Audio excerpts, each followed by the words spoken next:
shows to him all the kingdoms of the world and their glory, and said to him, I will give all these things to you, if falling down you will worship me.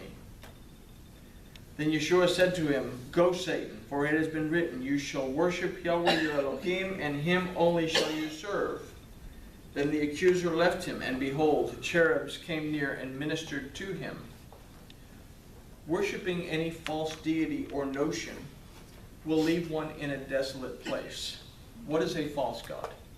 What is a false deity? What do we worship? And people say, well, we watch too much TV, or we listen to the wrong kind of music, we're just worshiping the devil.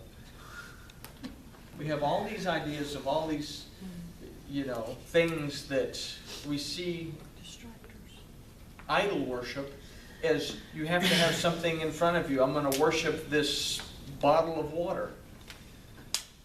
But we make gods out of our situations. We make gods out of our problems. We make gods out of good relationships, bad relationships. These are the things that we have to take a look at, because these are things that can lead us to a desolate place. These are things that can lead us away from Elohim, away from the living water of the Word, to leave us in a dry, deserted place. Do we make our situations or problems a God? Consider this final blessing, that in it we are united to our Elohim, and as such we are watered and we grow in Him through His Word, who is the living water, Yeshua. And we look at the final blessing. How goodly are your tents, O Jacob, your dwellings, O Israel. As valleys stretch out, as gardens by the riverside, as aloes planted of Yahweh, as cedars beside the waters. Water shall flow from his branches, there's our nourishment, and his seed shall be in many waters, and his king shall be higher than Agag, and his kingdom shall be exalted. El, who brought him forth out of Egypt, is for him like the lofty horns of a wild ox. He shall eat up the nations that are his adversaries, and shall break their bones in pieces, and pierce them through with his arrows. The Torah is often called an arrow.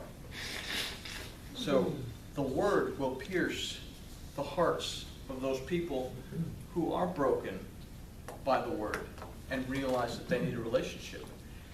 He crouched, he lay down as a great lion, and as a young lion, who shall rouse him up? Blessed be everyone that blesses you, and cursed be everyone that curses you. When we adhere to the word and the anointing of Yehovah our Elohim, we are always lifted above our situations and fears. Yehovah, by his strong arm, Yeshua, has freed us from the bondage of Egypt. We no longer dwell in a city under siege. We are nourished by the branch. He's called the Netzarim, which means the branch.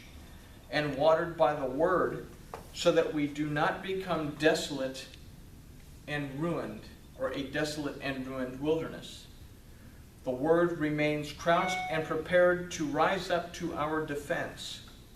We are blessed, and no curse is spoken or thought by anyone or anything against us can do us any harm. And that's, it's a simple story. A king wants a prophet to curse Israel. But we take the time to understand it in our Elohim's language. And we understand that, in a nutshell, he's taking care of us. And all he wants from us is for us to have a relationship with him, for us to acknowledge him, for us to love him, for us to spend time with him, so that we don't get worn out and fall down. Any questions? Beautiful. Well, looks like we've achieved grooviness. Who would have ever thought all that was in that? I mean, the children's stories, we always called it Balaam's donkey, and here's a different pronunciation and a totally different meaning. It's just mind-boggling. I'm always amazed. Every time I get a lesson, I'm amazed Well, at our God. He's Because you just, think about it the way it was taught to you, yeah, I you mean, know, and it's so Oh, much it deeper, just- so much richer. you can ask him. I sit at home and I'm just like this all the time. Wow. I'm like that all the time No, too. You are Like- blessed, woman, you are blessed. Oh, to I'm get very to hear the blessed. rich I word get all the to- time. But I mean, it's like, oh, I had to ask him, what? Who would have thought?